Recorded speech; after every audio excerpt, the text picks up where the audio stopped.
Okay. Right. Have you done an introduction for me, or should I No, just no, no, start? no. Is that No. We okay? will call upon you. We will call upon you for some time. Give us a minute or two. We will just begin the school. We are Sure. yet to begin school. Just give us a moment. Yeah, the discussion is live on YouTube. Okay, fine. Uh, Hello, everyone. Jai Bhim.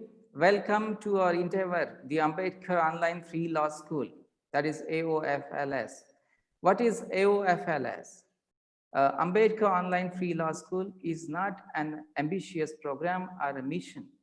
It is just an online teaching class of law to be conducted, taught by some law professor, eminent lawyer, or any other expert in the particular branch of law, polity.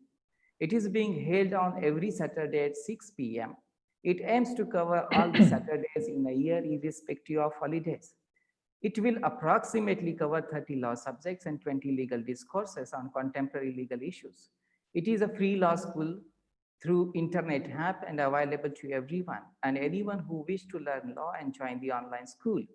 The school expects its pupils to attend all the Saturday courses for the whole year, and if she does it, it is expected that she will get sufficient understanding of law and polity of the country and some knowledge of international law.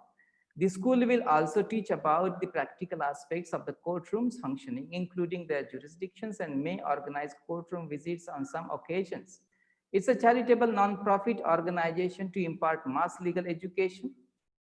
It is not affiliated to any university, school board, and does not award any academic qualification, degree or certificate. What is our today's topic? Our today's topic is UK Equality Act 2010 and our campaign to outlaw caste-based discrimination in UK. We believe that today's topic is immensely important for SC, ST, OBC, and those who suffer caste-based discrimination in public life in India and abroad. As you know, that there is a legislation enacted by the UK Parliament to outlaw caste-based discrimination, which is yet to be implemented by the executive government. However, there are few judgments of the UK courts punishing caste-based discrimination. The Employment Tribunal and Employment Appellate Tribunal, England and Wales in 2014 and 2015 in Pramila Tirke versus Chandhok held that the caste is a form of race, descent and ethnic origin, and therefore the caste-based discrimination is unlawful. The case was reported all over the world by the BBC, the Guardian, the Times, the Telegraph, and other TV channels and newspapers. While Dalits and backwards demands the legal mechanism against caste discrimination, the Hindus oppose it. Considering the immense importance of the subject matter, we have invited an eminent expert of the subject, award-winning former civil servant and chair of the Anti-Caste Discrimination Alliance, Ms. Santosh Das from London. I request my esteemed colleague and a co-founder of Dr. Ambedkar School, Mr. Sumit Chauhan, to briefly introduce our guest. Mr. Chauhan. Mr. Chauhan.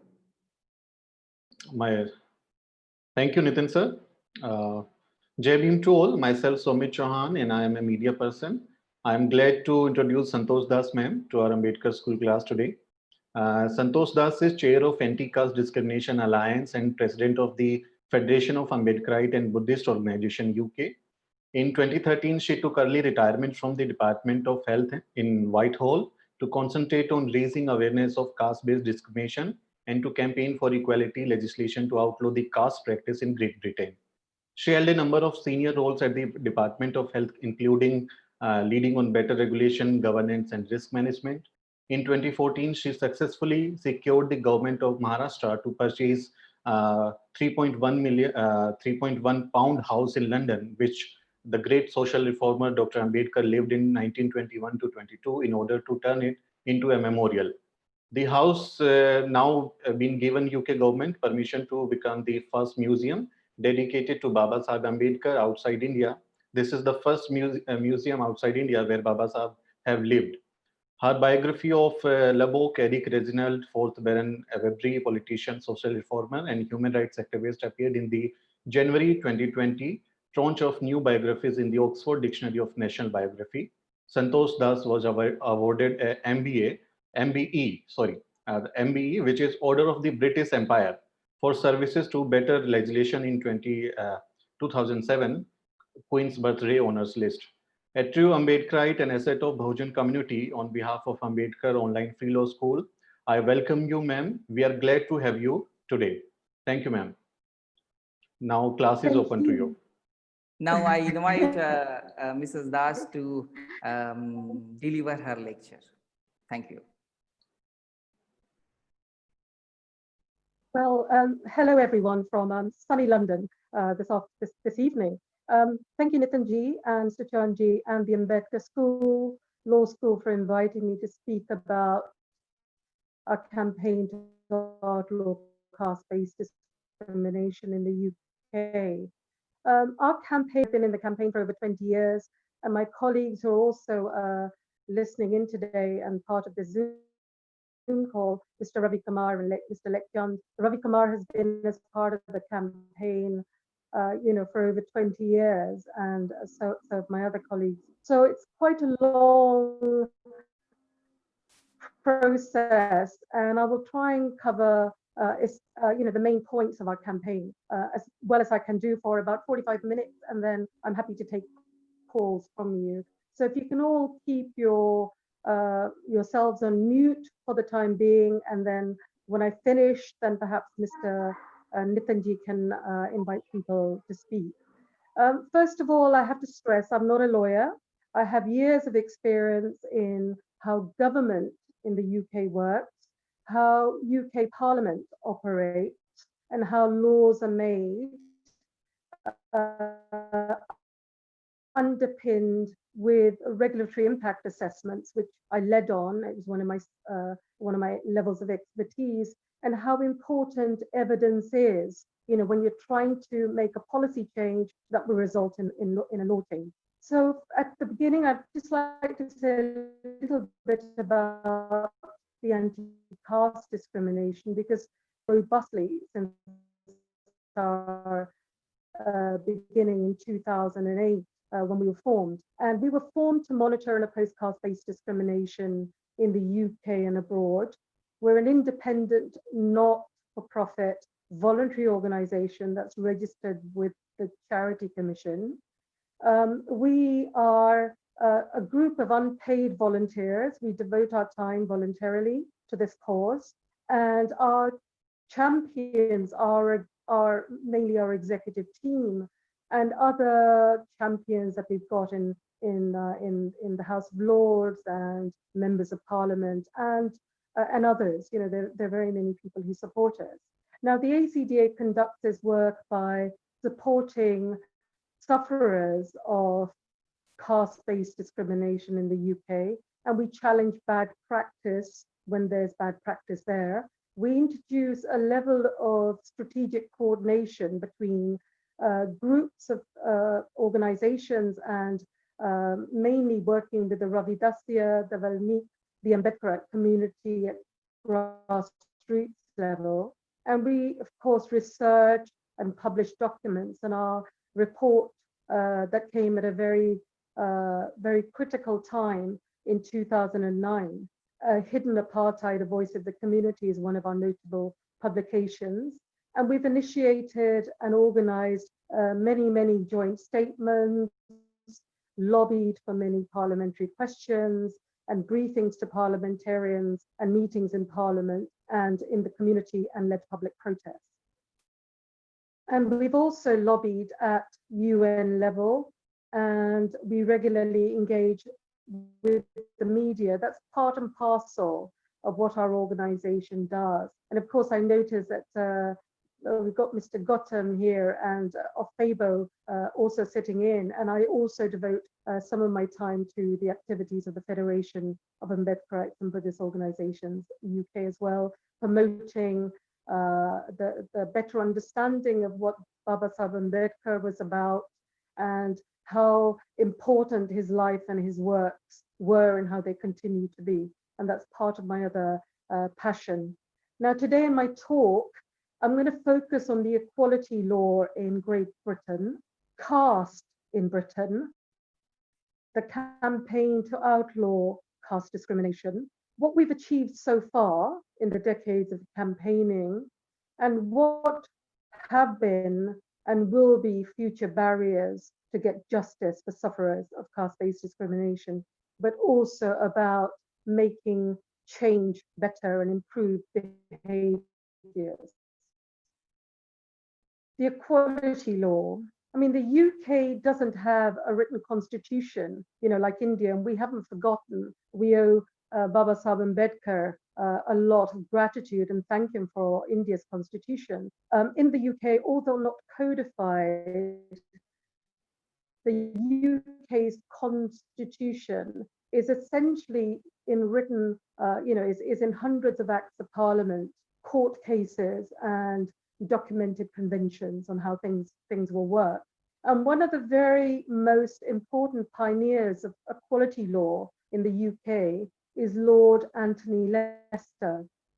And his support with the caste discrimination law has been absolutely invaluable. And I was delighted when he just mentioned just one organization, the Anti-Caste Discrimination Alliance, as having campaigned to include caste in the Equality Act in his 2016 book called, and you must try and get this if you can, 5 Ideas to Fight For, How Our Freedom is Under Threat and Why It Matters. And this was published in 2016. Now, Lord Lester and Geoffrey Bindman's book, Race and Law, that Nitin Ji and I talked about when he came to visit me last year in London, was first published in 1972, and it sets out an excellent history of equality law in Britain, and it includes a background to the Race Relations Act in 1965 and 1968.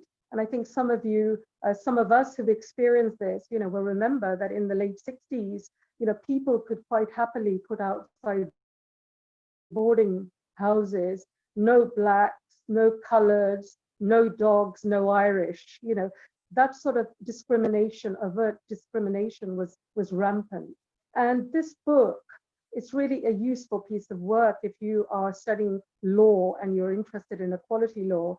It discusses the use of law to combat racial discrimination and prejudice, or expressing that idea positively, and the use of law to promote equality of opportunity and treatment regardless of race.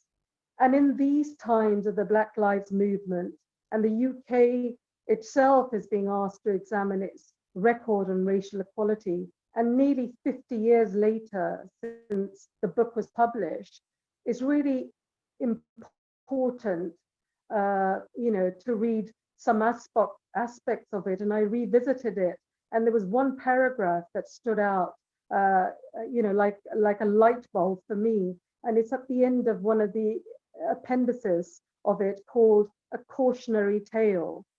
And I think Baba Sahib Ambedkar also expressed some of this as well. And he says, I'd just like to share with you, it's not very long, and it says that race relations cannot be properly understood in contemporary Britain without an awareness of the inheritance of racial attitudes from the imperial age.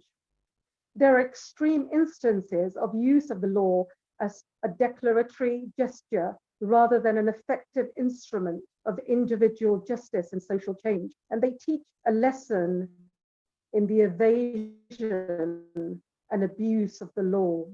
I mean, essentially, what he's saying is that legislation is only as good as the application and the implementation of it. And I know that, with the scheduled caste and the scheduled tribes legislation that I know Nitinji has been involved with, that actually, the legislation is only as good as, the reports being, taken and, the legislation being applied. And it's the same here in this country. And the attitudes here in this country of the imperial age, whether it's pulling down statues of slave traders or challenging the image of a white angel stamping its foot on a young black person on a medal that's given to UK diplomats, are all part of that welcome movement for us to look at the way Britain has behaved when it comes to its behaviors in the past. So moving on to caste and caste discrimination in the UK. I mean, why would anybody in the UK want to form organizations like the Anti-Caste Discrimination Alliance or Caste Watch UK or Dalit Solidarity Network UK or the Federation of Ambedkarites and Buddhist Organizations UK or the Voice of Dalit International UK?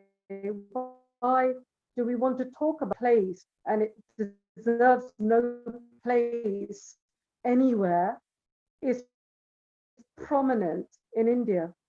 But we have to talk about caste because it's migrated to the UK with the diaspora since the 50s. And now we have the second and third generation British born are still identifying with caste, as a recent BBC documentary called Do Hindus Have a Caste Problem?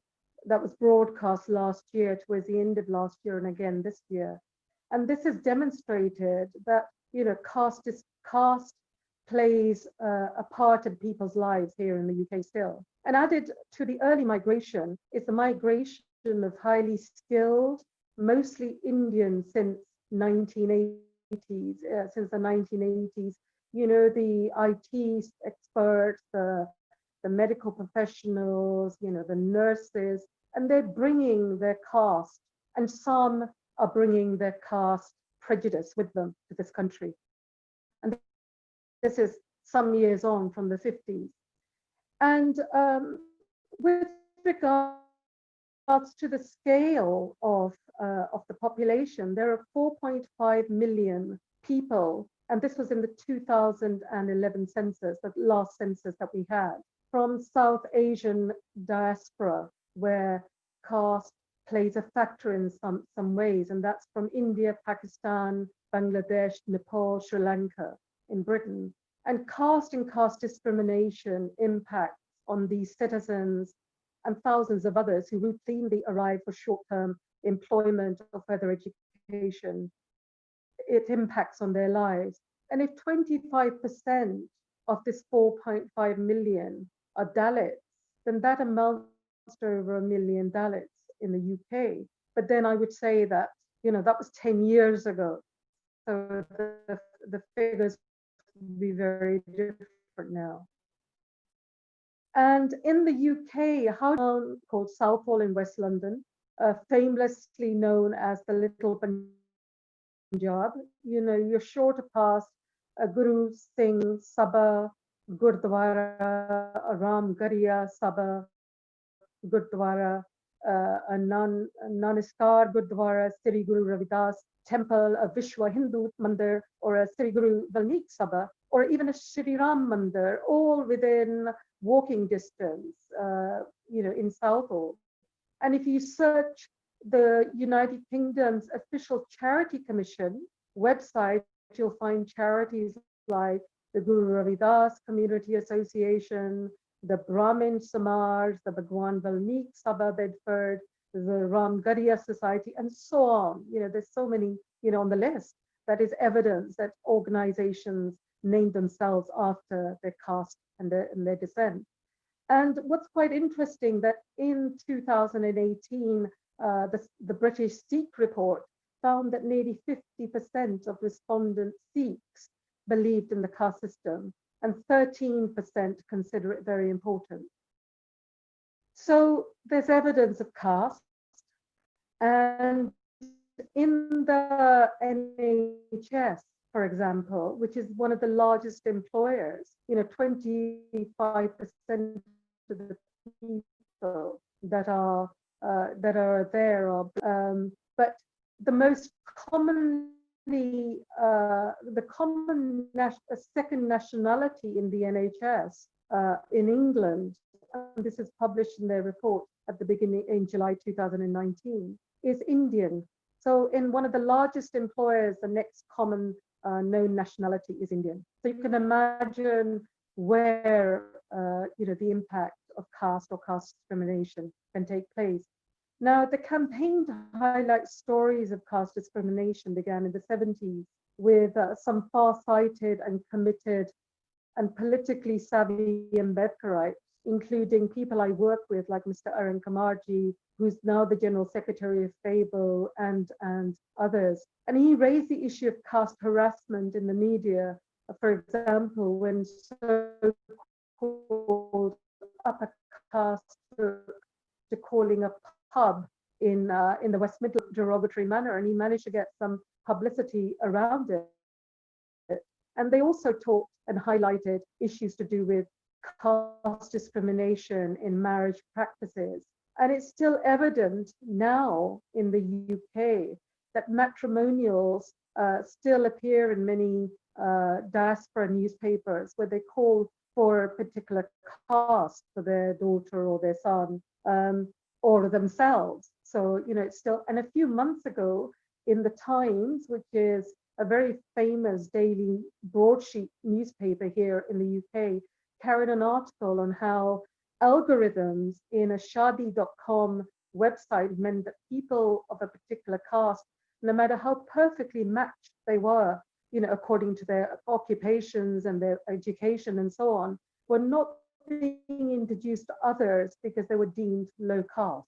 So, and this story was published in February this year, so it's not that long. And over the years, the campaigns like those about, you know, in stories and talking about it, continue to highlight the caste discrimination, and also in correspondence to government as well on, you know, from equality organizations. Now, Caste Watch UK, that I was one of the founding members of, was very active since its launch in 2003, formal launch in April 2004. And it still is, and it raises awareness and lobbying for the law. And in 2006, the Dalit Solidarity Network UK published a report, No Escape, Caste Discrimination in the UK. And this was very useful because it set out examples of caste discrimination in areas that are covered by the equality law, that is employment, provision of services, and in schools. And in response, straight away, the Hindu Council UK, which is quite a large body, produced a report, Caste in the UK, a summary of the consultation with the Hindu community in Britain. And they published this in 2008.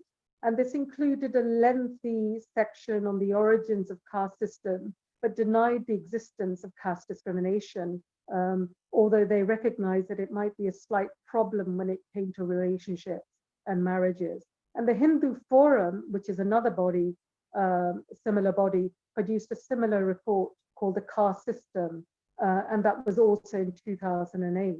And basically, they were getting ready to advise the government that there should be no law, because at the time there was a consultation going on about a single Equality Act, you know, which wanted to consolidate all the pieces of law into one, all of the equality laws, the equality and human rights laws.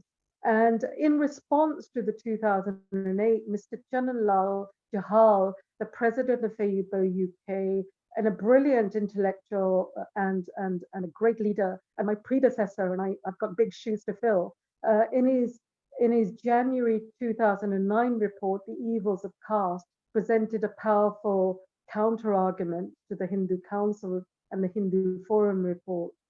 The caste and caste discrimination, I would say, are no way extreme in the UK as they are in India. We don't have a Dalit man being beaten up because he's decided to wear a mustache in a particular way or ride a white horse to a wedding.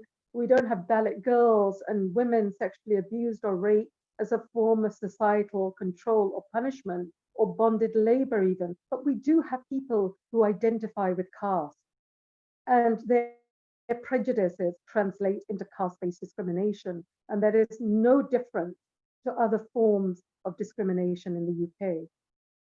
And the first time that the UK government really said anything on caste discrimination was in 2008. And they said, while recognizing that caste discrimination is unacceptable, we have found no strong evidence of such discrimination in the context of employment or provision of goods or facilities of services. And we would, however, consult the Equalities and Human Rights Commission about monitoring the position. And the Equalities and Human Rights Commission is the body, is the independent body that handles the implementation of equality laws. And they published this statement as part of the Equality Bill, the government response to the consultation in July 2008. And they stressed in context, because like I said, the equality law covers those areas: employment, provision of services, and education. So from July 2008, the ACDAs, which was a new organization formed with a lot of energy, and it brought in people like Dr. Raj Chand, Ravi Kumar and I were already there, people like Lek Chand, and others into the frame, like Satpal and people like Sam from the Valmiki community, just re-energize the campaign. And basically we decided that our campaign must be to do all we can to persuade the government that it must include a clause or outlaw caste discrimination within the Equality Bill. And we put masses of time and energy into lobbying government, the media, and built a network of supportive parliamentarians in both chambers of the House, in the House of Commons and in the House of Lords, who championed and supported or rallied around and were won over to our cause. And I genuinely believe, if there's anything you take away from my talk today, I genuinely and firmly believe that our strength in the campaign was being able to influence the influencers, not only in government, but also in the media. And it's also significant, that the UK-based, TV stations and papers called Kanchi TV and Samaj Weekly gave us and continues to give our campaign a significant voice and publicity, which is absolutely necessary. And I would also add that the ACDA wasn't the only organization that was lobbying for the alongside other key organizations, some of those that I referred to. And we all want the same thing. That's not, been watered down in all these years. And that is to outlaw caste discrimination in the UK. Now, in the UK, a government bill is a proposal for a new law or a proposal to change existing law. And despite our and other organizations' efforts, when the Equality Bill was introduced in 2009, in April 2009, it contained no provision whatsoever on caste discrimination. So you can imagine our disappointment. But we didn't lose heart. We formally lobbied the bill committee, and that was examining the various clauses in the bill. And I believe that Caste Watch UK did so too. And as a result, the committee introduced an amendment on caste in 2009. And it was a great breakthrough, to have the word caste mentioned even though albeit in an amendment clause in a piece of legislation. And it was introduced by Lynn Featherstone and Dr. Evan Harris of the Liberal Democrats. And these MPs have been in touch with the ACDA, and with our support, we proposed the amendment. I don't know if you're interested in it, but basically what we were saying, is add caste as part of the law, and that we could describe, what caste means, which is 4 distinct groups within Hinduism, outside of which sits Dalits, formerly known as untouchables. Locally defined groups within the caste ranks are organized and coupled with one's occupation, and Baradari, meaning brotherhood or clan or tribal. And these terms are the ones that people in this country understood, and that, that when they were describing caste-based discrimination. And I have to add, and I'll tell you this a bit later, is that the explanatory notes in 2010, when the clause in caste was put in, came up with completely different wording, not completely different wording, but slightly different wording, which later became quite contentious for us and our campaign. Now, during the consideration of the amendment clause on the 9th of June the government solicitor general who was handling the legislation let slip in her speech that the government had consulted a variety of predominantly Hindu groups, some Sikh, and based on their responses, she had decided to exclude provisions on caste. And John Mason, who's a Scottish MP from Glasgow East, seized on this, and he acknowledged that the government's point that there had been little by way of evidence at the time, but said that the minister must at least give the assurance that if evidence was to come to light in the future, she would look at the issue again. And she provided that assurance. And Lynn Featherstone, who had tabled the amendment, tactically withdrew the amendment clause on caste, and she reassured us that she had done this in order to leave the door open for another amendment to be tabled at a later stage. Now, parliamentarians and government continue to argue that there was no evidence, and so the ACDA decided to conduct some research ourselves. Within the limited time frame available over the Parliament's recess period in between July and October 2009, and lobby government against the law, and always, I would say, establish who your opponents are. And I think in India you have the Right to Information Act. Maybe that's the equivalent in India, but we have a Freedom of Information Act, and it's incredibly useful.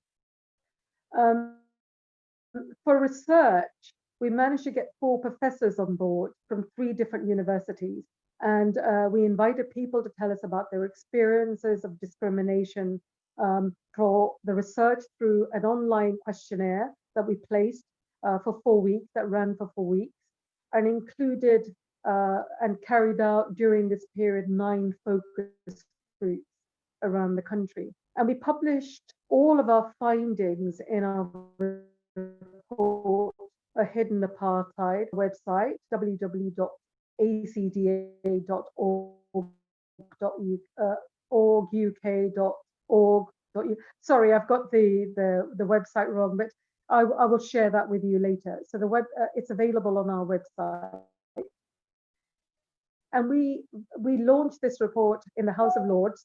Lord Avery, a great champion who's no longer with us anymore, whose biography I wrote, I think you mentioned at the beginning, was the first Lord who volunteered to let us launch our report, and it was brilliant. And we launched our report, and the report and our findings. The key findings in our report, I would say that out of the total 300 people who responded within the 3-month period, 10 stated that they'd missed promotion at work due to their caste. 10% said that they had been underpaid because of their caste. 9% said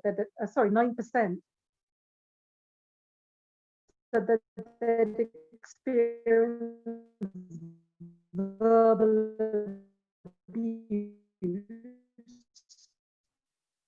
and that might have been on the factory floor, or and 12-year-olds admitted to because of their caste, and that was quite alarming for us. And 16% of these children had suffered verbal abuse, and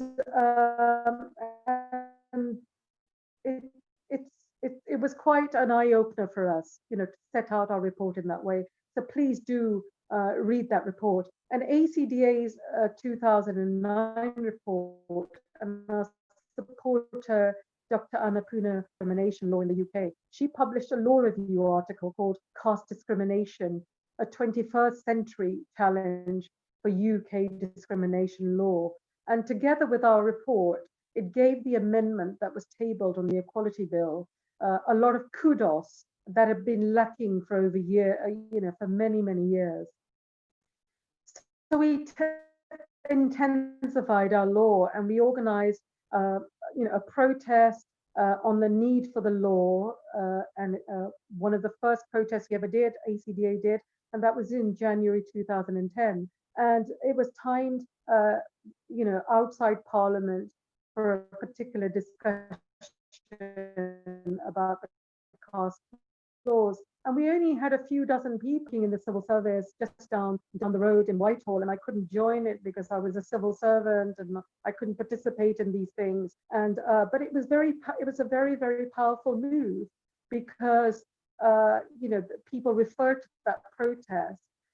And then since then, we've organized many more protests outside Parliament since, and those protests have also been organized by other organizations as well. And it's all very, very useful.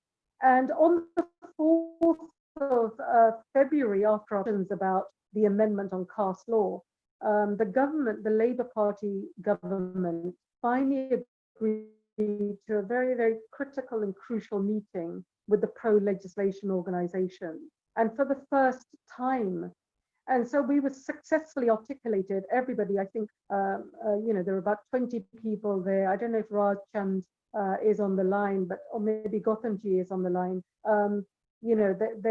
Everybody was asked to speak for about 3 minutes about why they needed the law. So you had the Ambedkarites, the Ravidasyas, the Valmiks, the various organizations represented there, and we were able to argue for the law. And what was quite interesting is that they also wanted some clarification about whether the law could be covered, whether the discrimination could be covered under existing law, under descent, under race.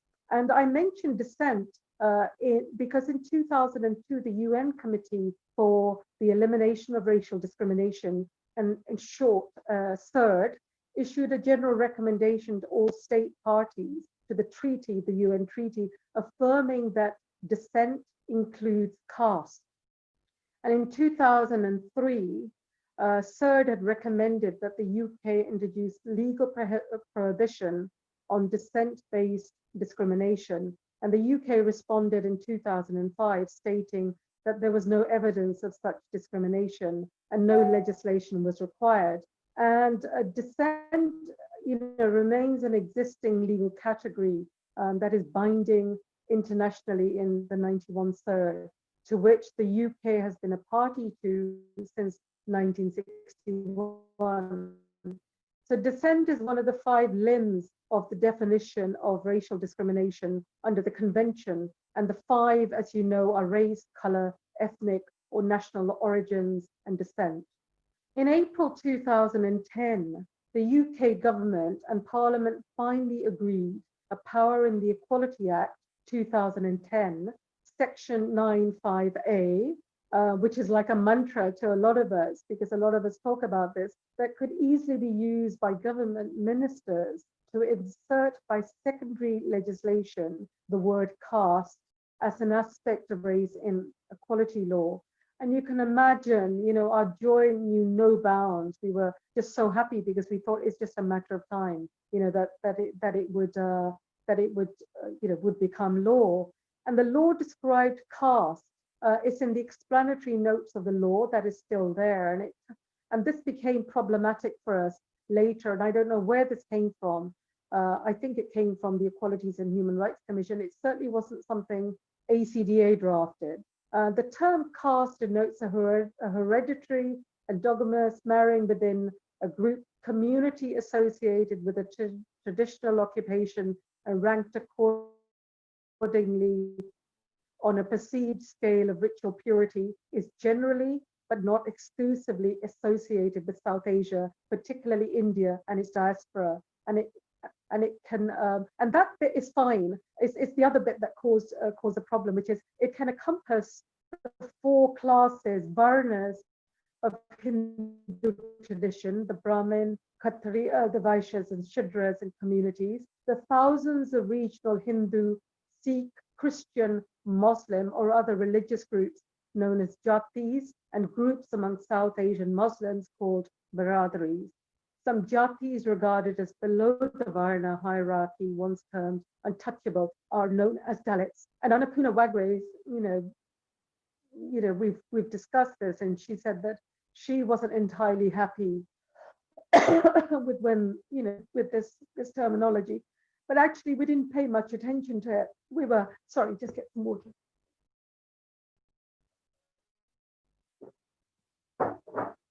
we were just happy that we got the clause, and we were jumping up and down and celebrating everywhere. Anyway, one of the conditions of implementing the law was that the government would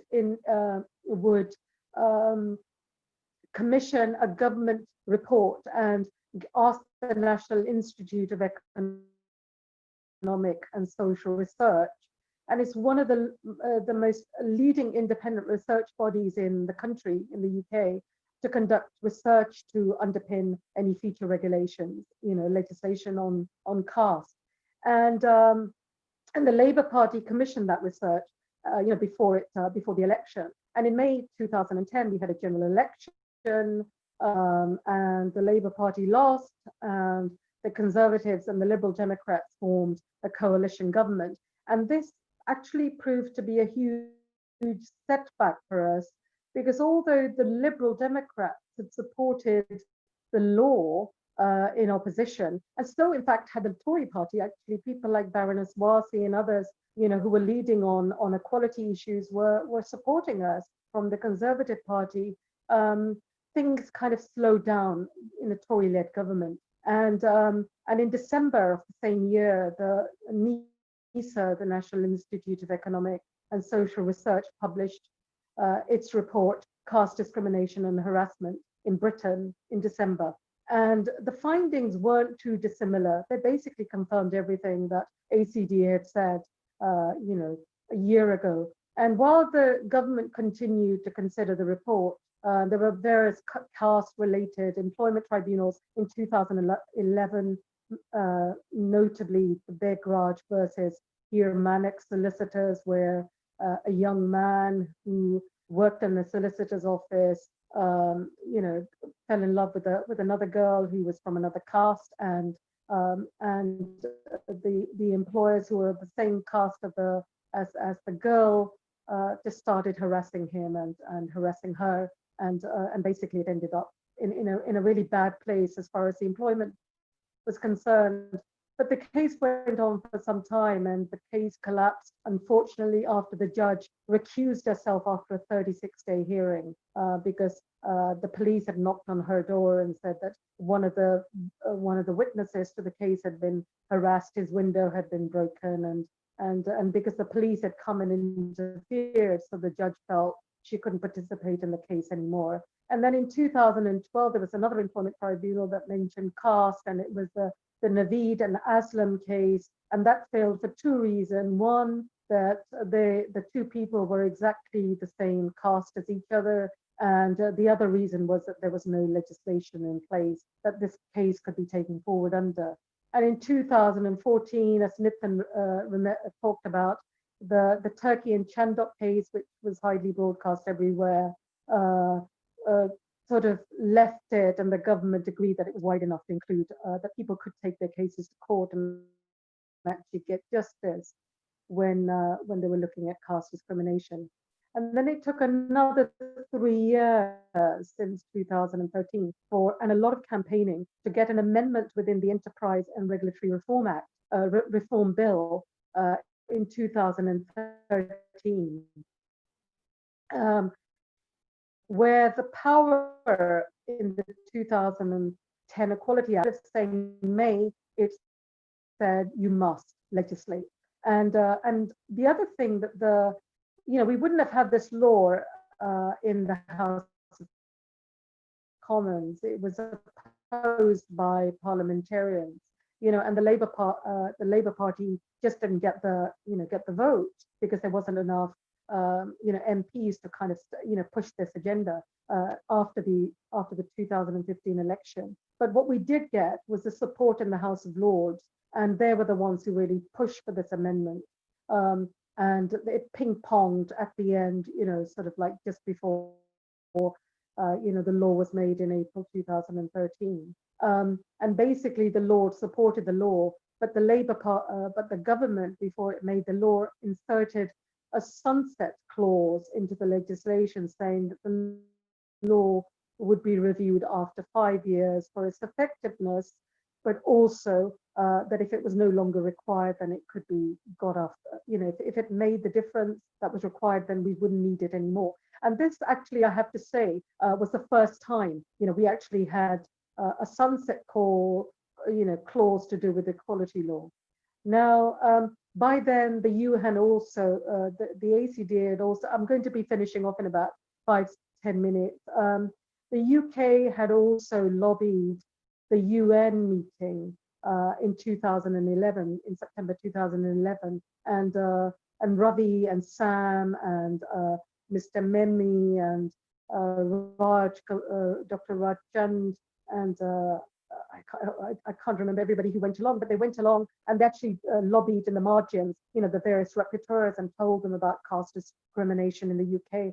And it was as a result of that meeting and our paper and the DSN also put forward a paper, was that they supported a recommendation to the UK that the UK must implement the 2010 law. And the government published a timetable in July 2013 for implementation of the law that ran right up to 2015. And basically it was kicking it all into the long grass until the next election in 2015. And so, basically they said that they were going to consult, various groups who were affected by the law. And they didn't mean that just the Dalits or the people who were being discriminated against.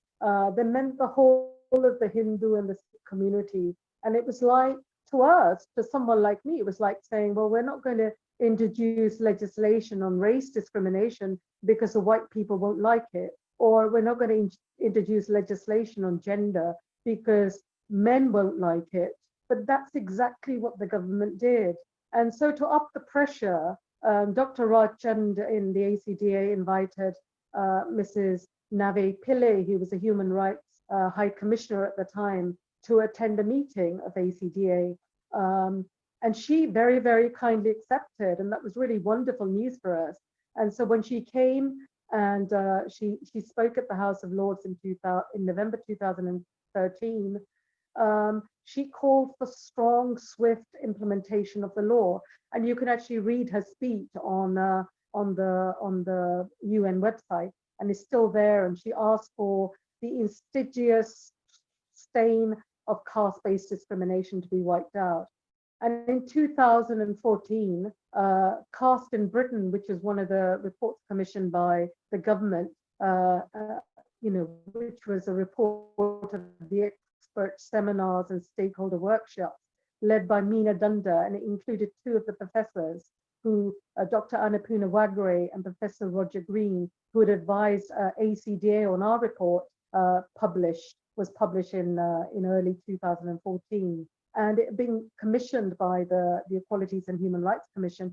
And again, this confirmed that caste in Britain exists and people understand caste discrimination in empirical, really understand, how it plays out in practice. And the campaign against the law gathered force by a group called the Alliance of Hindu Organizations and the Anti-Caste Legislation Committee being formed. And they also formed an all-party parliamentary group for British Hindus. And it was set up to channel as a way of lobbying parliamentarians. And they did that very effectively. And essentially it was to counter the all-party parliamentary group that already existed for Dalits. And in December 2014, it was reported in the Times that David Cameron had pulled the public consultation that was due, and it was because of pressure posed on him by a Hindu lobby. Now, that's what the newspaper said, and this was another setback. So over 2 years, the government has cited various reasons for not implementing the law. They said that the Turkey case gives victims a chance to go through, the courts and get legislation. And they've had various people lobbying the government against the law. Let me be absolutely clear that, they've got a lot of money and we don't have a lot of money, the lobby that is against it. And they have academics and lawyers that are standing, ready to work on this. And they have excellent connections with members of parliament, access to number 10 Downing Street through, for example, they celebrate the Diwali celebrations and Prime Minister's official residence at number 10 every year. And we can't do any of those things.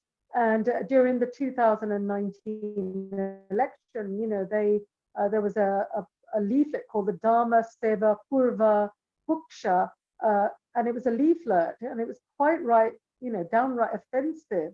And it instructed the Dharmic voters to vote Conservative for the Conservative Party. And it had a photo of a woman with a child, holding a child with the word caste on her forehead, and they were made to withdraw that leaflet by the Election Commission, I believe, or other organizations. And it was just before the 2017 election, the National Council of Hindu Temples, also lobbied, their voters to vote for Theresa May. And the same happened again, for the Boris Johnson campaign. Now, the main reason why we've had such opposition to the legislation, and what the reasons that the opposition uses, is that they argue that caste is a complex issue and express concerns about legislation painting Hindus and Jains, Hindu, Sikhs and Jains in a bad light. And they continue, they've had people from India come, from the various parties and, coming and talking about this. And they continue to scaremonger essentially and saying that caste will be institutionalized by having this piece of law. Look, we don't want caste to be institutionalized. A lot of us, my parents, for example, who came here in the early 60s, didn't come here, to want to face caste discrimination in this country, but they did. So the caste has followed us here. And they continue that caste discrimination is an attack on Hindus and, and other communities in the UK. And, we continue to disagree and speak truth to power. The law is about providing legal level playing field for those who are being subjected to caste discrimination. It doesn't matter what caste they are. So you can have one of the other caste discriminating against one of the other castes and still get legal justice. And they argue the law's got nothing to do with the UK situation, and it's about changing things in India. Well, our focus, is about legislating, in the UK, and the UK has legislated against honor-based violence and forced marriages and so on. So why not caste discrimination as well? And more recently, we've had, I'm just going to quickly try and go through this because I've talked for far too long. Anyway, when the government finally began its consultation in 2017 in March, we knew from the tone and the bias of the wording of the document, and that's all available on the Government Equality's website if you're interested in reading it. And I can send you some of these links afterwards. Is that we felt that it was unfairly framed so that people supported the case law option, which is let case law develop, and then that in itself would create the precedents, because Turkey was already out there, and there may be other cases. And we, together with other organizations, told the government that this wasn't fair and that this was biased. And in 2018, as expected, the government announced it didn't have enough support for the law. They had something like 16,000 responses, and 8,000 of those, I think predominant number had said that they didn't want the law implemented, and so they decided that what they would do is repeal the law, and the government decided that it would repeal the law and issue some guidance that would set out, what existing law could be used to take forward cases of caste-based discrimination. And I won't go into the detail of that, but there's some of my colleagues who may want to add about the numbers and so on. And just a very fine point that Dr. David Moss, who's a colleague in the campaign and a professor at the Department of SOAS, University of London, made a really acute observation in October 2013. And he was talking about the legislation lobby, the anti-legislation lobby, and he said that they were trying to create a narrative, and his words, I'm quoting, "We have seen a shift from caste prejudice to prejudice against caste." And he added that the opposition argues caste is a matter of foreign interference. And this entirely erases the Dalit voice. And that's really, really important. The government has said that no one should suffer prejudice or discrimination on any grounds, including the perception of their caste. And that's a clear acknowledgement by government that caste discrimination exists in the UK, and is committed to producing some guidance, and ACDA and other organizations have been put into that guidance. And it was due out last summer in July, and here we are a year later and it's still not been published. And the UK has also stated that any future caste-related case law would need to demonstrate that the caste discrimination was because of a person's descent, based on the Turkey principles that present. And I think the government, I don't think, we're very confident. We believe that the government, the Tory government, has caved in on this particular law because of the pressure from the Hindu groups and some Sikh groups when it comes to vote. And we knew that, the advertising of the posters, from the Hindu lobby, for example. And we expect they're also looking at the future in terms of relationship with India post-Brexit. And on a positive note, the UK independent body, the Equalities and Human Rights Commission, has stated that that the government has taken a step back, by the decision to repeal the law, and it fully supports the implementation of the law. And I would say that equality laws are not just about legal justice; they help change behaviours and they deter discrimination. And the case law route, isn't definitive, but it does prolong the pain at a high, if not prohibitive, financial cost, because people don't have the money to take their cases to court. And since 2018, there have been further employment tribunals. One went to court last year and found constructive redundancy with a caste element in it, although they couldn't, the nation, but he won £80,000, which is it something like 70,000 lakhs, and the respondents were Tata Consultancy Services, and they got their best lawyers out, and the person, the claimant, he didn't have any money, to get lawyers, and he basically put forward his own case.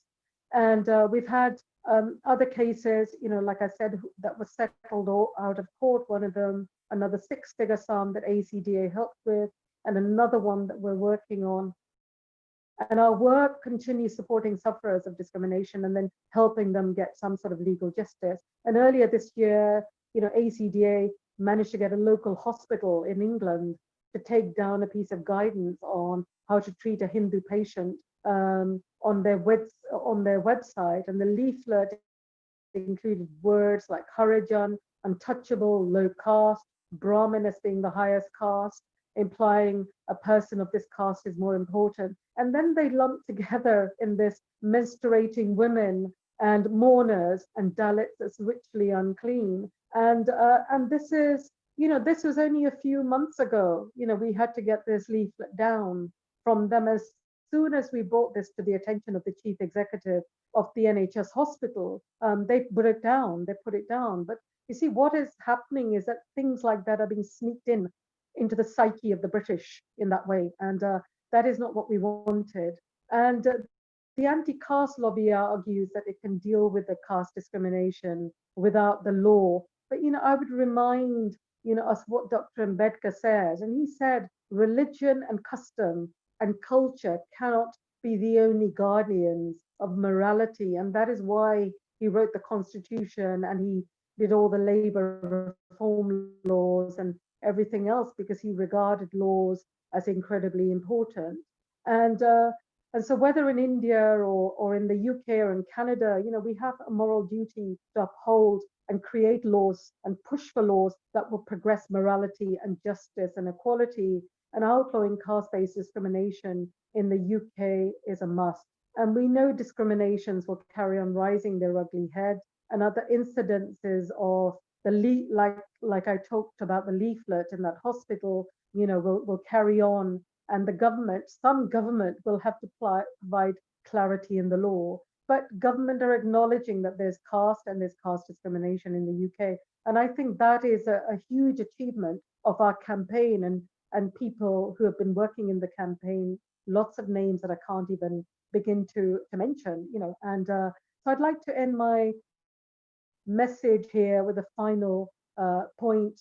It's in addition to things that you might think that might help you, in addition to coherent and consistent and evidence messages to government, the media, and evidence on the need to have a law on caste discrimination, a key driver for change has been the passion for the cause. And our campaign, has been part of creating a level playing field when it comes to caste discrimination in the UK. And the anti-caste discrimination itself believes in transferring our skills and spreading the word about possible courses of action for others with just causes. And I hope this talk inspires you to take action. So our campaign continues in solidarity, stay passionate, stay compassionate.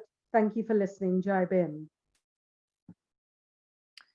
Thank you so much for a super speech, ma'am.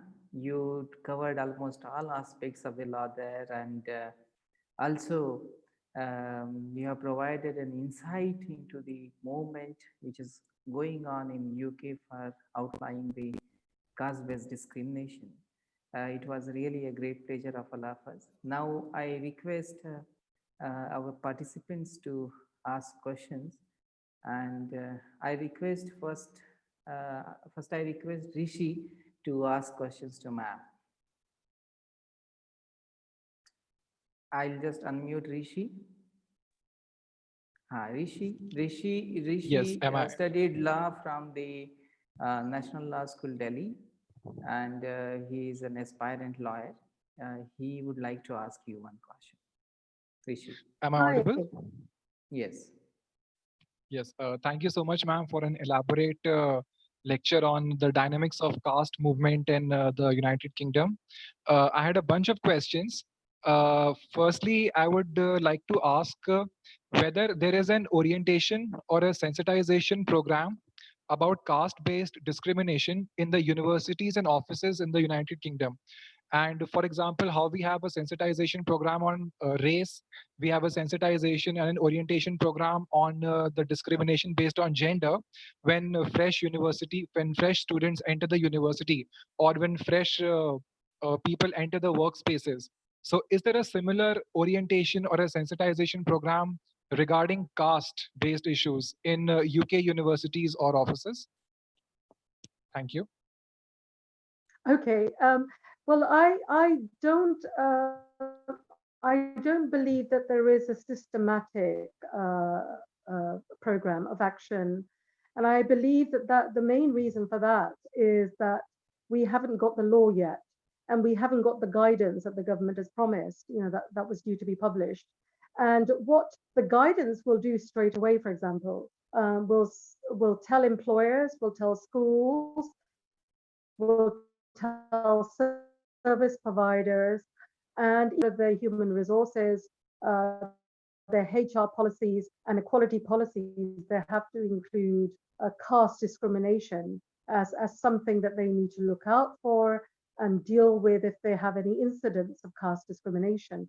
And that would in itself open up, sort of like a window of people, or the door for people, of our students, for example. I mean, there are very many fine students that belong from the Dalit community who are studying in very fine universities here in the UK, to open up the discussions, because what you have are sort of like the Hindu society or the Sikh society, but they will not cover anything by way of the negative aspects of caste. And so my answer to you is that although I believe some discussions are being had, and the discussion that I talked to you about, where Dr. David Moss and other professors like Annapurna Wagre and Dr. Meena Dande was there, and I think there was a university professor, and I can't remember, she's quite vocal, from the University of Oxford. She called, I think her name was Priyanda. They talk about caste discrimination in little talks, whether it's at SOAS or University of London or Oxford, where people, my colleagues, like I couldn't attend one of those talks, and my colleague Lek attended.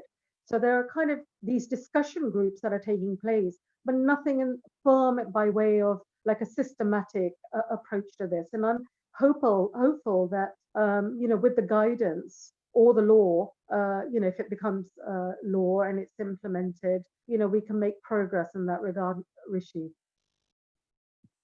All right. Now Rishi, I'll come back to you. But Sure. Mr. Lekpal wants to ask a question. I request Mr. Lekpal to ask a question.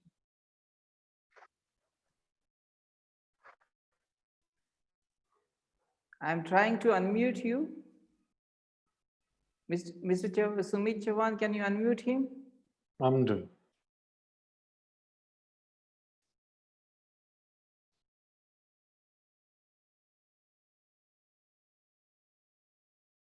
Maybe we can have a question from Mr. Lekpal, I've done, you just need to unmute yourself from your side. Just unmute yourself from your side. I've given you permission.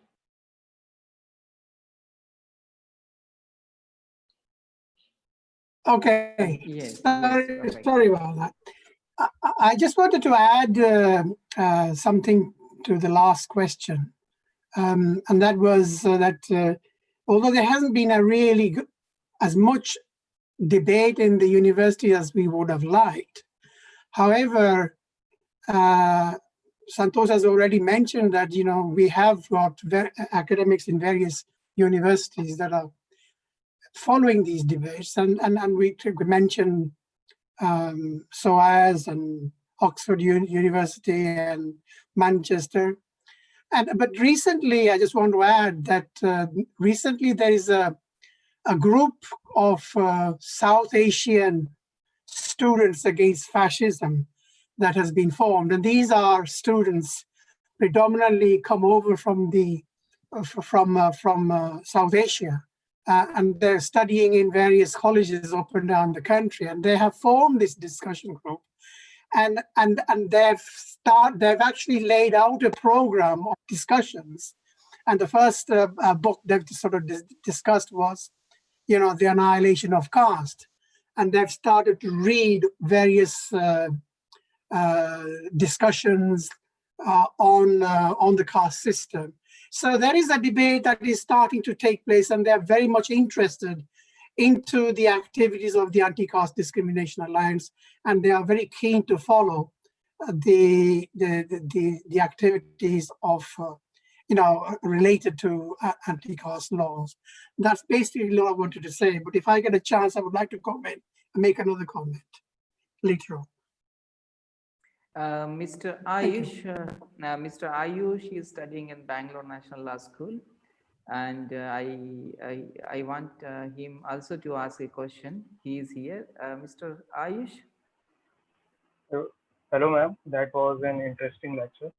It was an enriching experience. I just have a bunch of questions on the topic.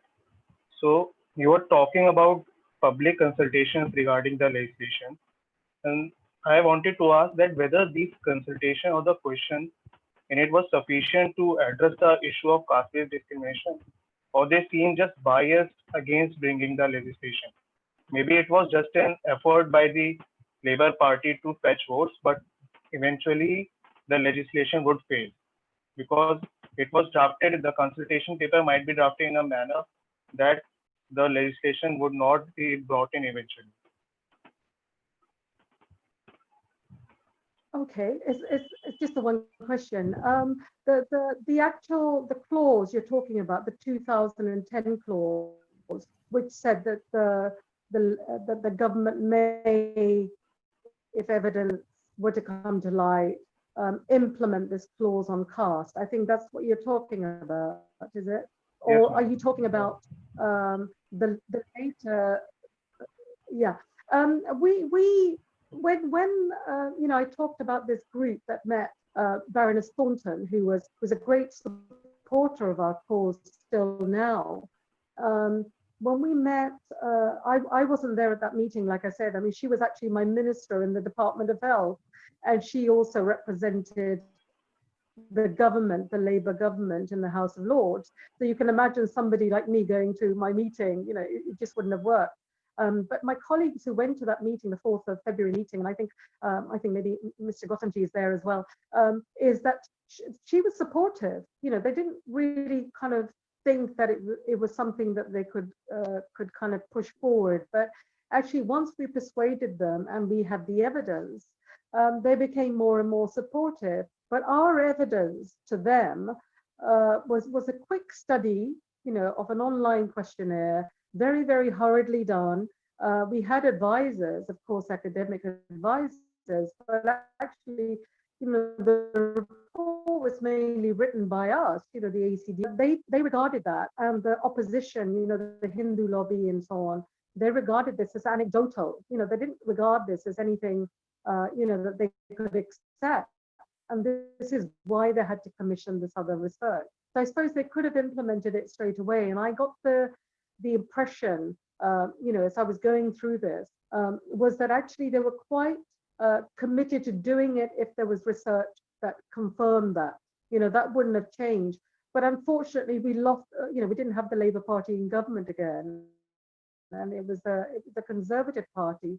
And now the way the government works in the UK with regards to laws is that if there's going to be a piece of law, whether it's a piece of primary legislation or secondary legislation, and implementing the law on caste would have been a piece of secondary legislation, normally the policies is that the government would consult for 12, and that's kind of like a normal process, you know, that government kind of works through. So they get the feedback from various people. And we knew, you know, when we had the 3 months, that actually, you know, because if you think about it, if we only form maybe 15 or 25% of the South Asian population, well, you can imagine what our the fraction of our input is going to be. So if you say, there's a lot of kind of like discussion around analyzing the responses, but the government,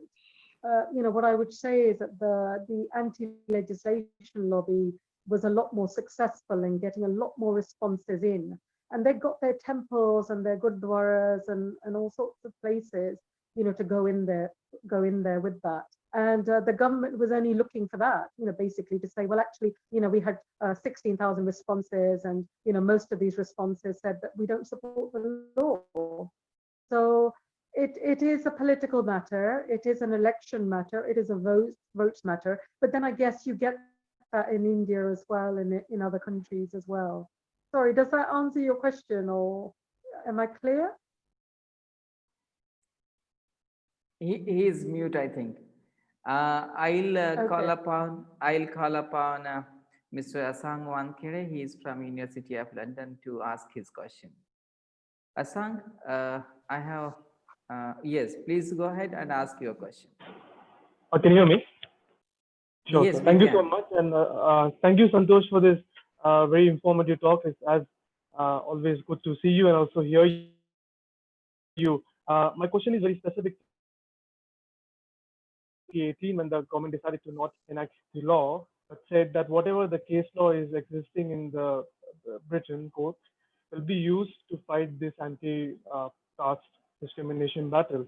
So has your organization or any other organization in the UK lobbied for providing free legal aid to the victims of caste discrimination? And this question is very specific, considering that there are a lot of students and individuals who do not have the means to even pursue such cases against the perpetrators, despite having a very strong case. Yes. Okay, so your question to me was, have we lobbied for free legal aid for victims or sufferers of caste discrimination? Yes, we have. We have consistently talked to government about the difficulties of people taking their cases to court. And because the law is incredibly complex at the moment, particularly because there's no clarity in the law. The law hasn't been implemented on paper to understand what is what. Now, the two cases that I was involved with, the ACDA have been involved with, and I was supporting because both of these were in London, and our team is based around the country. One of them was a lady, and we went, and in both cases, we went to the Equalities and Human Rights Commission, asking them for support, for this particular case, for legal financial aid. And they basically said that they didn't think it was worth their while funding any legal cases, that could become case law, because their position was absolutely clear. And that is that the government must implement the law. So they wouldn't get any mileage out of it. So that was very disappointing, in each case. And so I managed to get one of my sort of people that I work with, the South or Black Sisters, group that helps women in the UK, get them to find us some pro bono lawyers and a barrister for one particular case that settled out of court. And in the second case, and that particular case was only scheduled for court for 3 days. But the other case, the Tata case, which is another case that we worked on, which was the joint case of a caste discrimination, but also sexual discrimination by another colleague, and they lumped the cases together, was a hearing scheduled for 21 days. So you can imagine how much it would cost, or whatever it is that they charge. It would have cost a lot of money, and they just didn't have the means for this, and we couldn't find anybody who would do it pro bono and free themselves up for 21 days to do that case. So this person, Mr. Ravindra Meshram and Geeta, they both basically put forward their own case to the solicitors and to the employment tribunal, and they did very well. And Geeta, I think, ended up with about £100,000 at the end, and Ravi ended up with £80,000, nearly £80,000. I think it was £79,000 something. So we continue to lobby, but we're living in a climate where the Conservative Party, the Tory government, has taken away even that, for people. It's very, very difficult, to get that. And then also very difficult to get pro bono lawyers who are willing to give up 21 days of paid work. Right. Thank you so much. Now we will take questions from our YouTube participants. My friend Sumit Chavan will ask all those questions. Hi, ma'am. This discussion was live on the Shudra YouTube channel. Some of our viewers asked some questions. So I've just taken 3 questions from them. They're asking many questions. So I'll just ask you these questions on behalf of them. Naseeb K, he has asked a question that why are some UK nationals or groups denying the existence of caste-based discrimination in UK? Why UK government doesn't recognize caste-based discrimination? Second question is, talking about caste system outside India is always tagged with the anti-India or anti-national labels. People say it is our internal matter and we should not bring to the international forum. Do you think caste system is not only India's problem, but it's a global threat now? And the third question is, currently there is no law in UK to deal with cases of caste discrimination. What are the legal challenges to prove that you are a victim of caste discrimination? And how's the UK's court approach towards caste-based discrimination cases? Over to you, Okay. I think you should ask one by one. I think one by one you can give an answer. Okay. I'll try and remember them. If I forget, yeah, please, one by one. Okay. I'm sorry. Okay, I'm the sorry. first question, okay. Well, the first question was about why are there people opposing, this law? And I think I answered that in my talk, actually. I think the Hindus feel it's an attack on their religion. The Sikhs feel it's an attack on theirs because there's not supposed to be any caste in there. And they don't want the issue of caste, to be raised. That's why there's an opposition to it. And I remember very often outside of circles, but I remember going to a meeting with a lot of Hindu organizations that was organized in Parliament, and I got pinned against. I always say pinned against the wall, but I was kind of against the wall, and this man came up to me and he says, "I don't like the word Hindu in the explanatory notes," and I said, why? And and he said it's because when you Google the word caste, you get everything related to Hindu, and it's an attack on our religion, and that's the way they see it. So I can understand, that they want to protect things, and I think there's some people who would have been incredibly sympathetic because, we've lived, look, I've grown up in England, in London, lived all my life in London, most of my life in London, and I came as a little girl, and I grew up with people who were willing to accept that when you have equality laws in the UK and you see a form of discrimination, then that is no different to other forms of discrimination, that you shouldn't feel embarrassed about trying to deal with it, and so there is that issue. So I think, that there's an element of that, feeling threatened. The second issue you talked about, raising the issue of caste. Again, I covered that in my talk. So, but basically, when you have a person, I was talking to my daughter about this, actually explaining caste to an English person. When you're born with a disability, you're born with a disability. That's what you're born with. When you're born black, you're born black. When you're born a female, you're born a female.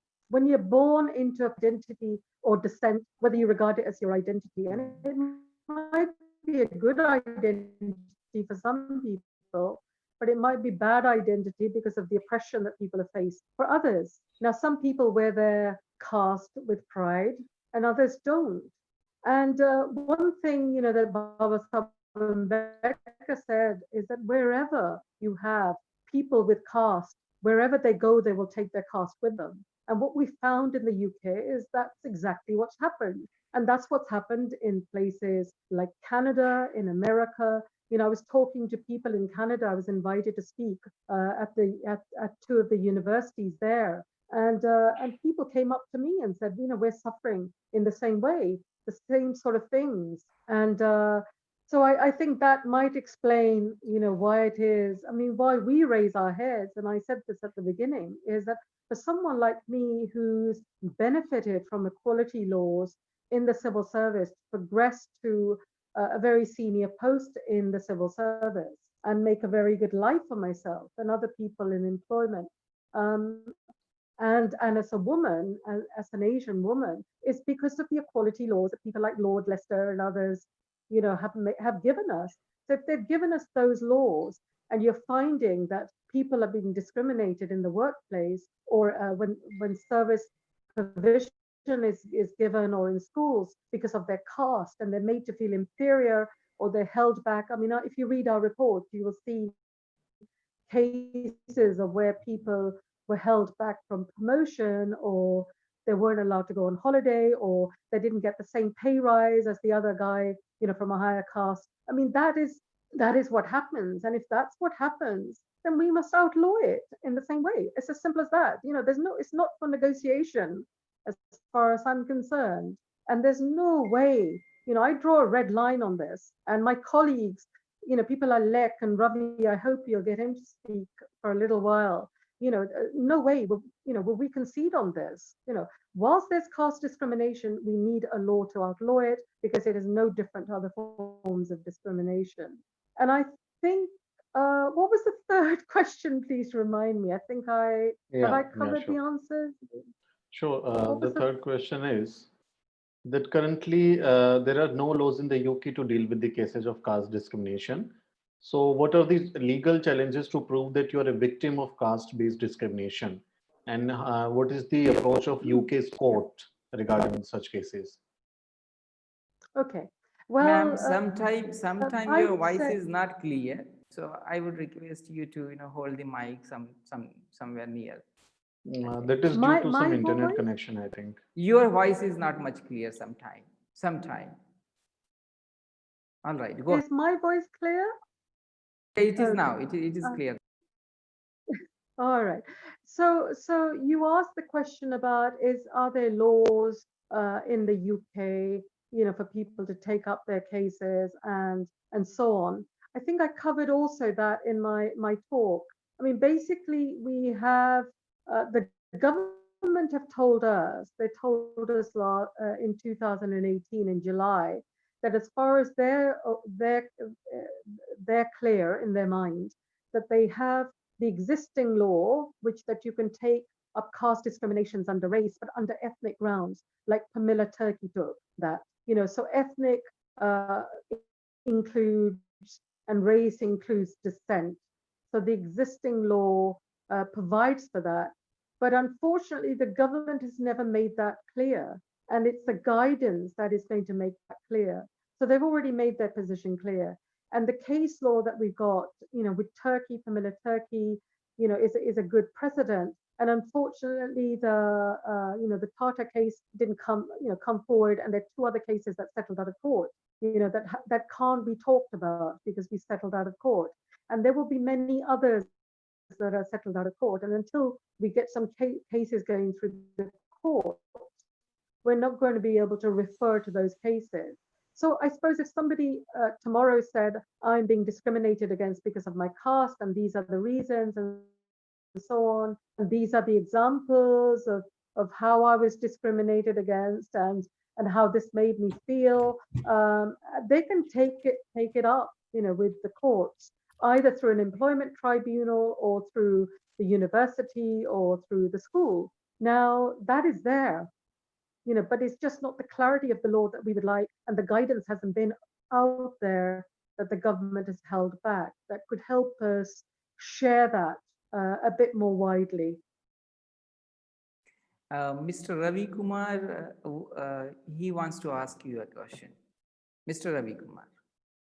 Thank you, Chair. I work with Santosh Das at the Anti-Caste Discrimination Alliance, and she's mentioned me a couple of times. And I was just going to provide some feedback to one of the questions raised. I mean, it's interesting. I don't know if you've noticed with the Black Lives Matter protests across the world, we've seen many Hollywood actors, African-American actors who have stood up and made statements and support, which has been very courageous because they've almost put their careers at risk. But you'll notice that there's been no comment from any of the Bollywood actors on any of this issue. And actually, you'll find that people like Priyanka Chopra or Akshay Kumar will tweet about elephants, who sadly have been killed, but they won't say anything about Black Lives Matter because they know the world will say, well, what about Dalits and how you treat, the indigenous people of India and your caste system? You people are hypocrites because you promote white, skin whitening products, but then you've got, the right to talk about Black Lives Matters. And this is the issue as well, because many people are scared to come out and say, actually, we've got an issue amongst the Asian communities, amongst South Asian communities, because they're fearful about what will happen to their careers. Amir Khan did do a debate, actually, where he touched on a lot of important issues, and then he was hounded by the far right Hindutva brigade, and very few have actually stood out. And I think Santosh touched on some of the successes we had, and it was a tremendous effort to bring all the Dalit communities together here in the UK. And that's something I'd like the delegates to think about, actually, because many of us have got different backgrounds, different beliefs. You've got, the Sikh communities, Hindu communities, Buddhists, Christians, and Muslim Dalits as well. And we did put a lot of effort to bring us all under one banner, which was a secular banner, to say, actually, we want to oppose this law. And it did work. And that's something to think about as well, because as Santosh was mentioning universities, if you've got a student who's going to a university here in the UK, they will see the Sikh society, the Hindu society, or the Christian society. They won't see a Dalit society. And so sometimes, you know, when you've got young activists, you know, they struggle to fit in and how they can channel their energy. And so for us, it was great to see Dalits coming together under a banner.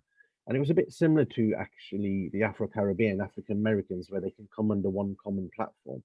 And we showed a bit of success, you know, and this really rattled some of the other communities that felt threatened by it, you know, and some of them, you know, obviously have a lot more influence, you know, a bit more power and leverage because of the association with big business as well. And that's something to bear in mind when, you know, if you've got big business, you know, and power behind you, then you'll have a bit more influence as well. But for us, it was great to see Dalit communities coming under one platform, which was our background, which was being Dalit. It wasn't a, you know, a Sikh or Ravidasya or Dalit Christian. It was a Dalit platform that really worked for us as well.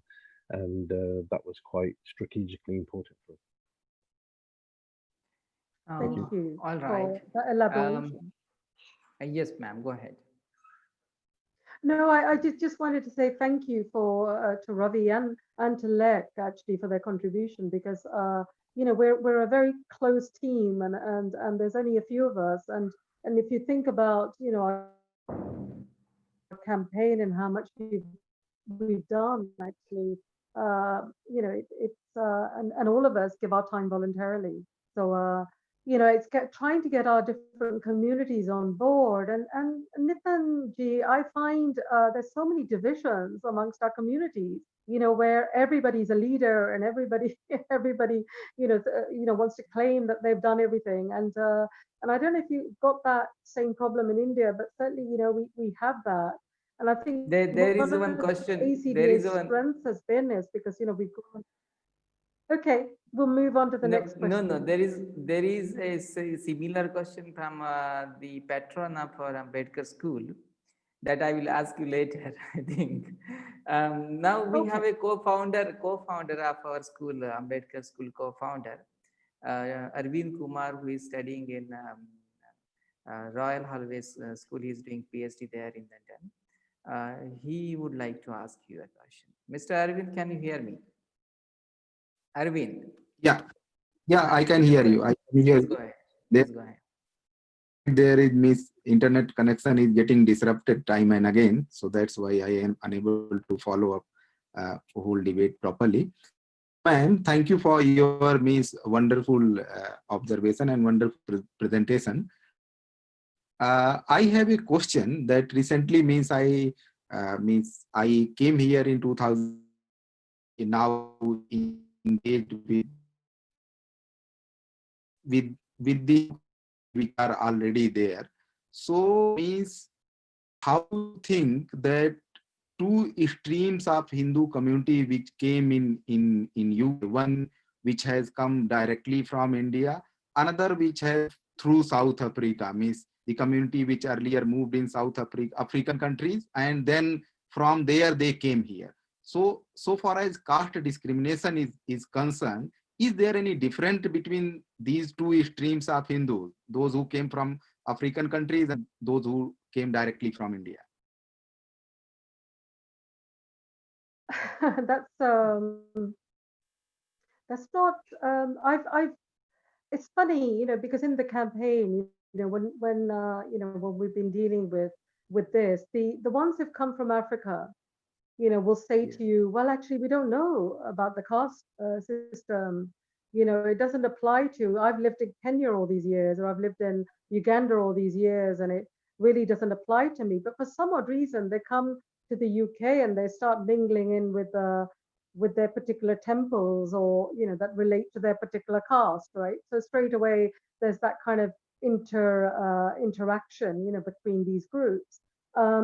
The other groups, I would say that whilst in the past, you know, they've been quite conciliatory, you know, with regards to the law, right at the beginning, you know, like of our caste watch days, Ravi will remember. You know, these people were saying, well, let's see, you know, how we can solve this. Maybe we don't really need the law, but let's try and solve this. to still carrying on with their, with their marriages, intermarriages, and their places of worship and everything else.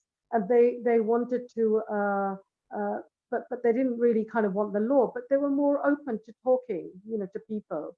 But I found that, certainly in the last 10 years, the campaign by those people who are identifying with their caste still, no matter whether they come from Africa or,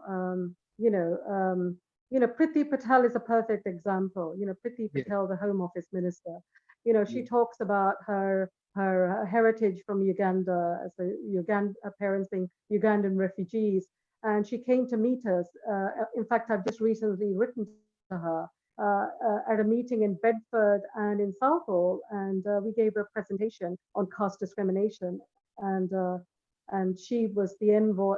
She was this, I think, nominated the the minister responsible for stakeholder management with the Asian community. And she gave us assurances that she would go back to David Cameron, and she supported the law, to outlaw it, because she said that her parents wanted to take her away from some of these practices and moved her somewhere else.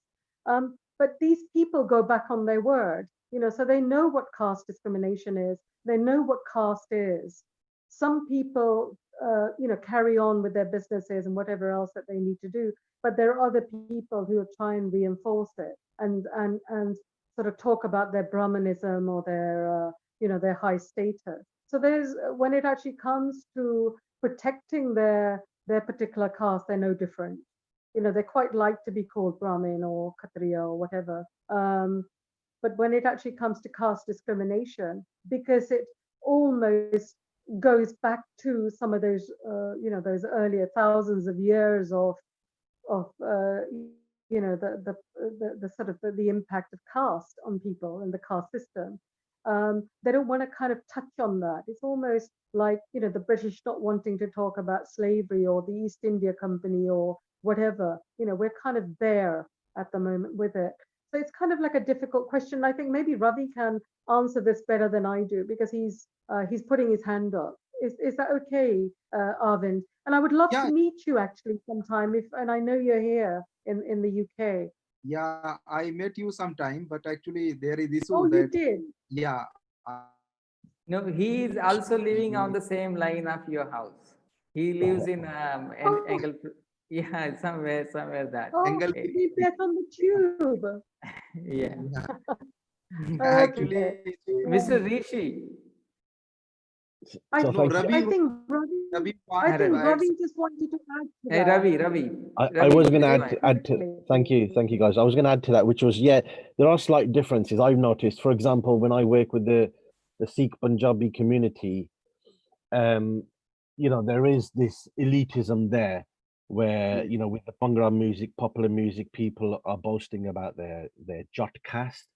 And in themselves, they think that makes them elitism. But if you look at historically, I mean, Jats are Sudras, really, and peasant farmers in many respects. But that issue of I'm better than you, the pollution aspect isn't as much, but the exclusivism and elitism, and the Sikh community has its own campaigns, when they're lobbying to have a bit more influence as well.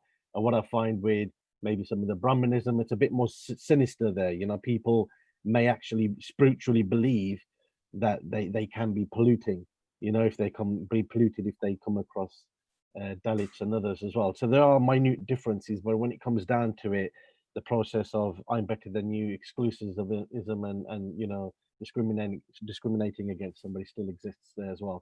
And I found it sadly amongst some of my colleagues on the left, those that say they are Marxists or communists, they would rather say that racism is more important than caste discrimination. We shouldn't be talking about caste discrimination here in the UK, and that we should only be focusing on racism, and they'll jump on any bandwagon, to promote, that they're doing activity and we're helping the downtrodden, but secretly they don't want to raise the issue.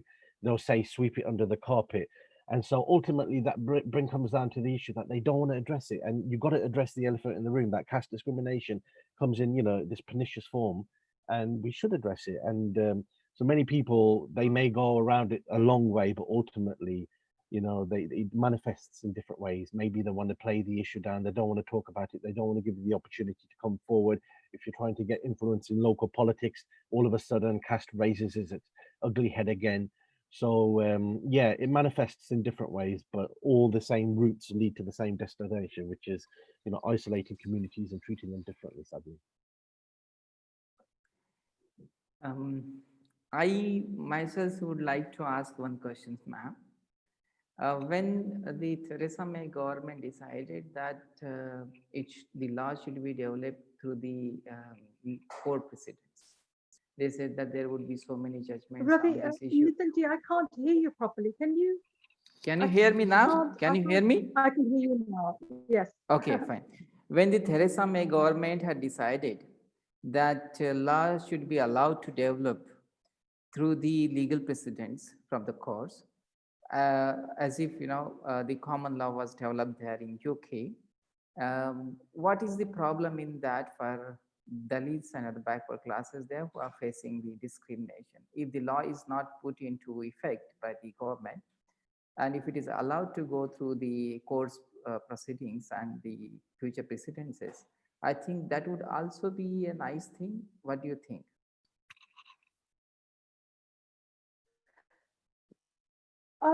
Yes, absolutely. I mean, case law, you know, first of all, I think, like I said in my talk, is that the government has acknowledged that there is a route that people can take for getting, you know, getting their cases to court, to employment tribunals, and so on, under race, ethnic, so you know, if caste is discussed in a different way, then also you know, that is also useful. So that is quite clear, and case law can develop. I think the point that I was trying to make, and I would make it again, and I keep making it again and again, is that people won't know about case law necessarily unless they're interested in it, you know, interested in that side of things. Once you have a piece of law enacted that says caste-based discrimination is outlawed, and there's clarity in that law, and whether that's done through statutory guidance, that's what we're pushing for, or not, until you have that, you know, people out there can carry on behaving very badly. I mean, you know, we had a case recently about, you know, about a woman who was sworn at and called, you know, by her, you know, a dirty chamari, and, you know, it was horrible, you know, and she suffered this in front of her other colleagues, you know, to be called that. And that was straightforward harassment and discrimination based on caste, right? Now, this particular place is made up of predominantly, you know, sort of Sikh and Hindus, not that many Hindus, but mainly Sikh people and Polish people and English people, and they didn't understand. And her employer, when she took it to them, didn't understand. It was only when she approached the local Gurdwara, because she wasn't aware, you know, what her rights were. And what she was remembering, Nitin, was the case of some Sikh whose turban had been knocked off by an employee, and the force to, you know, you know, defend this man's izzat. And this lady had come to the local Gurdwara in Southall and said to the Gurdwara, please help me, because I want you to go in the same way. I've been insulted in this way. Actually, you know, you know, you may be able to take your case to court. And this is how we got to know about it. But her employers didn't know anything about it, and we wrote a number of letters to them saying that, you know, there has been a case, and that you know, you need to, you know, get a formal apology to her, because that's all she wanted, really. And they couldn't get their act together. And until you have the frameworks in place, people like us can't really advertise it as widely as we would like. And I always go back to the same thing, is that laws aren't just about getting justice, it's about changing behaviors before that bad practice or that bad, that leaflet I talked about. I can share it with you that, we successfully got the hospital to remove. Why do you think a Hindu would put in a leaflet to do with a Hindu patient and refer to Harijans and untouchables and all of that in that way? And the hospital unknowingly just allow for this to be put on there. So if you have a law in place, those sort of things, can be dealt with at an earlier stage. Does that answer your question? Yeah. So very much. But yeah, I have a sub question as well. Can Dalits living in UK and Europe set up the legal defense fund for the people who are suffering the caste-based discrimination on the same line the blacks people have set up the legal defense fund in US? I think that's an excellent point. And I think certainly in the ACDA, this is something that we will take away. And if we can try and get, people to start funding for legal defense so that if somebody wants to take the case, the problem we have as well, kind of financially, capable as the other communities, who would stand by each other. You have multi-millionaires that are within the Hindu community, but now it may be that what we need to start thinking about, because our focus has been so much on dealing with helping the cases of the employment tribunals and lobbying for the law, is that at the same time what we should be promise you, with my hand on my heart, that this will be something that will happen straight away. It will happen over a period of time, and there's no reason why we can't do that and be accountable for that. But I think different organizations have to come on board. If you think about how much an average case might cost, you're looking at hundreds of thousands of pounds, like in the UK. So it's a big ask, but certainly we will take that away. We are just left with, usually we conclude within 2 hours, and we are just left with 8 minutes. Now I'll just come to I'll come to you, Mr. Lake, for in a moment or so. I just want to ask my friend Sumit Chavan if he has any questions from YouTube users. Some people are there who are asking again and again some same questions. The one question which is important is that caste system, Akanksha has asked this question. Caste system is one of the brutal system of exploitation in the world, but still it is not treated as serious as racism. Why we are not able to make it a global movement like Black Lives Matter? Something most important question, I think. That is a really important point. What my answer to this, and I'm sure other people would want to give their answers, is that one, the caste oppression has carried on for thousands of years. The Black Lives Movement, the slavery, was only in existence for a few hundred years, right? But caste discrimination and that system has existed for thousands of years, right? So that's what you're battling. It's kind of systemic. It's part of the fabric of the society. It's what people breathe in India. So I'm talking about, what it's like in India. And I think if you have people, who genuinely don't want to make any change happen, and have been able to, where politicians and the Supreme Court and the media and others, and even the parties, the Congress Party and others, have been complicit in codifying caste and everything it stands for. When you have that system, and when we don't have representation from the Dalit community that are strong, the last great one was, I mean, we've had Mawati Benji, and we've had Jagjeevan Ramji, and we've had, a few others, but there haven't been that many of note, who can stand up in Parliament, and actually fight for rights. So if you don't have those role models who are standing up, and saying, look, time has to change, then you're not going to make that much progress, and bearing in mind that you're trying to dismantle something that has been there for thousands of years. So unless you annihilate caste, or you say that actually we can live with a form of caste as long as we're allowed to live in dignity and and get employment and get education and all of those sort of things. The movement in India, has to be a bit more joined up, and then really take it. And I saw like real examples of this. When we had Maharashtra Bandh, after the Bhima Koregan thing, I thought that was a really powerful move.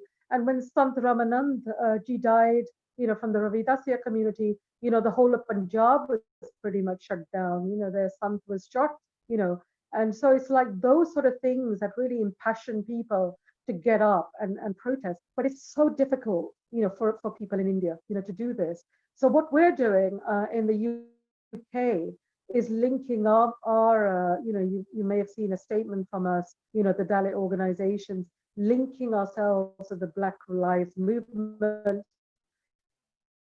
Every time you see tweets from me, as part of that. So I think, we've got a long way to go, but we can learn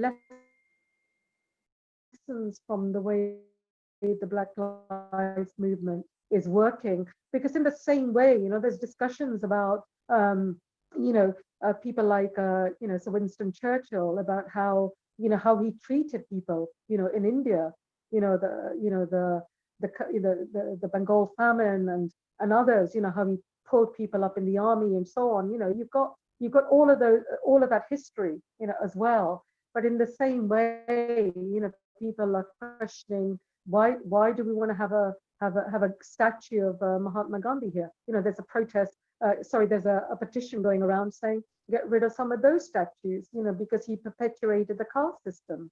He basically had the opportunity to do something, and he basically was a stumbling block or a great brick wall for Baba Sahib Ambedkar during the round table discussions. If we had had our proportional representation then in the 20s, then maybe we will not be necessarily where we are 70 years later after independence. Sorry, that's too long. No, we really enjoyed it. Nitin sir, you're muted. Is that for me? We have left with just 2-3 minutes, so we will be requesting you to do it quickly. Go ahead, Mr. Lekpal. I just wanted to say, there was a question that came from the YouTube summit read out, and that was that isn't this anti-caste discrimination campaign that we're doing going to be seen as anti-national? And I thought it was quite an interesting question, I thought, which I think got missed out. And of course it's anti-national, because it's going against the deep-rootedness of Hindutva movement.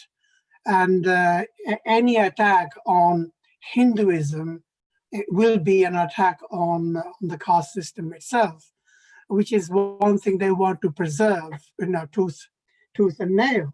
And in terms of, the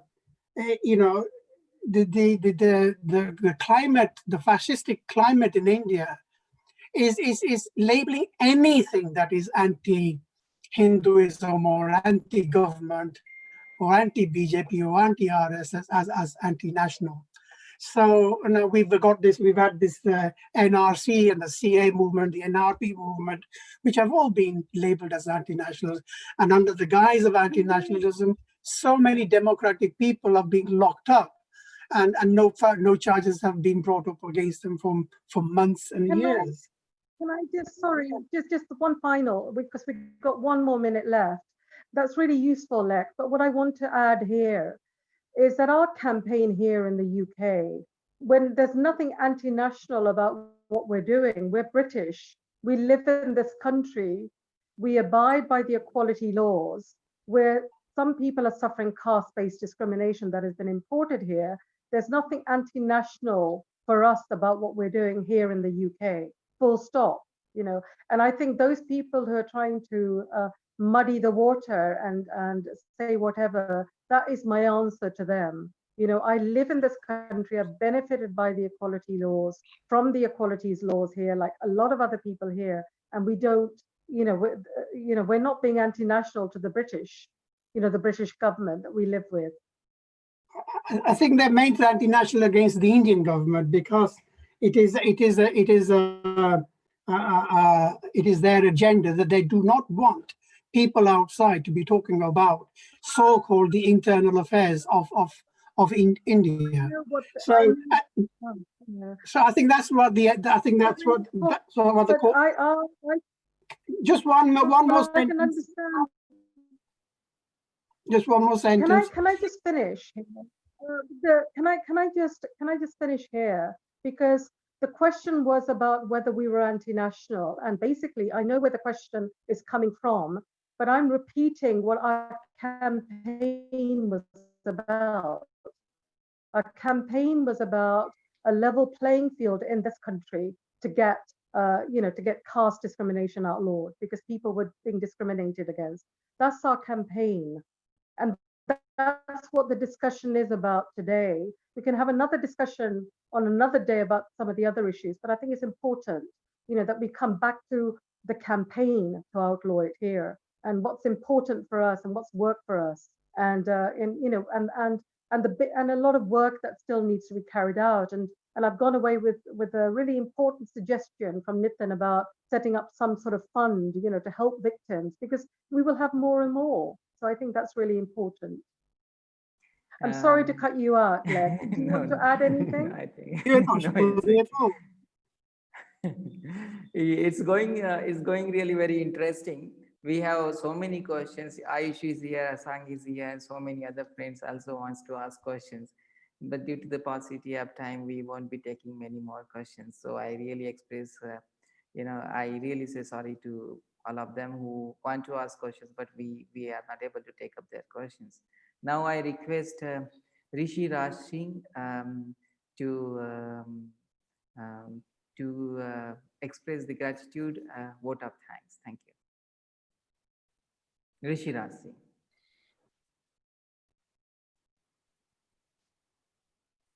Rishi, are you there? Rishi, we can't hear you, Rishi. I think probably you will have to remove this earpiece. Now, is it better? Yes. All right. On behalf of Ambedkar Online Free Law School family, I would like to thank Mrs. Santosh Das for delivering such an enriching lecture on the diaspora of the anti-caste movement in the United Kingdom. Mrs. Das has very generously taken out time from a busy schedule and informed us about the issues and challenges of the Bahujan movement in the West. I'm sure there are many aspiring professionals, such as professors, budding advocates, journalists, etc., who definitely have benefited a lot from this talk, and definitely will take forward the caravan of the anti-caste movement in a much more powerful way henceforth. Once again, we're all extremely grateful to you, ma'am, for enlightening us on the contemporary instances related to anti-discrimination, human rights, civil rights laws, and about the politics around the anti-caste movement in UK and how it is further shaping. So finally, once again, thank you so much, ma'am.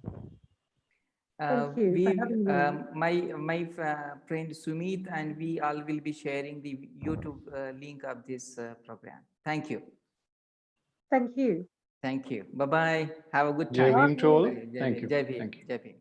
See you in next class.